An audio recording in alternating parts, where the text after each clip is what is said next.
പ്രിയങ്കരനായ ഈ സ്കൂളിൻ്റെ PTA പ്രസിഡന്റ്, ഈ വാർഷിക സമ്മേളനത്തിൽ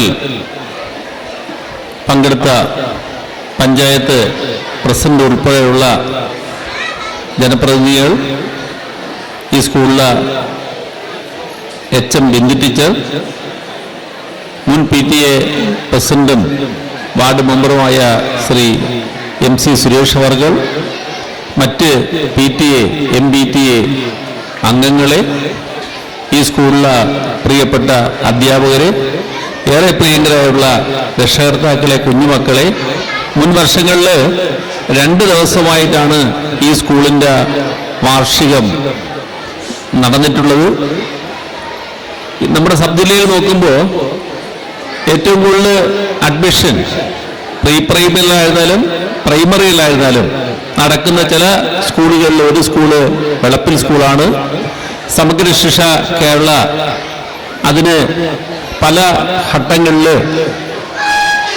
നല്ല രീതിയിൽ ഇടപെട്ടിട്ടുണ്ട്. അതിൻ്റെ ഭാഗമായിട്ടാണ് 2 അഡീഷണൽ ക്ലാസ് മുറികൾ ഈ അടുത്ത കാലത്താണ് നൽകിയത്. വണ്ണക്കൂടാരം പ്രൈമറി അന്താരാഷ്ട്ര നിലവാരത്തിലേക്ക് മാറുന്നതിൻ്റെ ഭാഗമായി നമ്മൾ വണ്ണക്കൂടാരം നൽകി. ആ നല്ല രീതിയിൽ തന്നെ ഇവിടെ അത് കൈകാര്യം ചെയ്ത് പോകുന്നുണ്ട്. അതിൻ്റെ ഭാഗമായി പ്രൈമറിയിൽ കുട്ടികളുടെ എണ്ണം വർദ്ധിക്കുന്നുണ്ട്. നിങ്ങളുടെ HM ഈ വർഷം എന്നോടൊപ്പം പെൻഷനാവുന്ന, ഞാൻ നേരത്തെ ഈ മാസമാണ് ഞാൻ പെൻഷനാവുന്ന, ടീച്ചർ മെയ് മാസത്തിലാണ്. ടീച്ചർ എനിക്ക് മലയങ്കീഴ് ബോയ്സ് സ്കൂളിൽ ഹൈസ്കൂൾ ടീച്ചറായിരുന്നപ്പോഴാണ് ഞാൻ പരിചയപ്പെടുന്നത്. അന്ന് ഞാൻ അവിടെ ഗേൾസ് സ്കൂളിലെ ഹയർ സെക്കൻഡറി അധ്യാപകനാണ്. അന്ന് മുതൽ നല്ല നിലയ്ക്കുള്ളൊരു ബന്ധം. നമ്മുടെ സബ് ജില്ലയിൽ വളരെ വ്യത്യസ്തമായുള്ള പ്രവർത്തനങ്ങൾ BRC ഏറ്റെടുക്കുമ്പോൾ ആദ്യമായി നല്ലൊരു സപ്പോർട്ട് നൽകുന്നത് ഈ സ്കൂളാണ്. അതിന് കാരണം എന്താ പറഞ്ഞാൽ രക്ഷകർത്താക്കളുടെ നല്ല നിലയ്ക്കുള്ളൊരു പിന്തുണയാണ്. നിങ്ങളുടെ സ്കൂൾ ലീഡർ ജാനകിയുമായി ഞാൻ സംസാരിക്കുകയായിരുന്നു. അപ്പോൾ ജാനകിയുടെ കയ്യിലൊരു ക്യാഷ് അവാർഡ് ഉണ്ട്. ഞാൻ ചോദിച്ചു, സ്കൂൾ ലീഡർ ആയതുകൊണ്ട് കിട്ടിയതാണോ എന്ന് ചോദിച്ചു. അങ്ങനെ കൊടുക്കുന്ന പതിവില്ല. അപ്പൊ ജാനകി പറഞ്ഞു, എന്താ ഏറ്റവും മികച്ച നിലയിൽ പഠനം നടത്തിക്കൊണ്ടുള്ള ക്യാഷ് അവാർഡാണ്.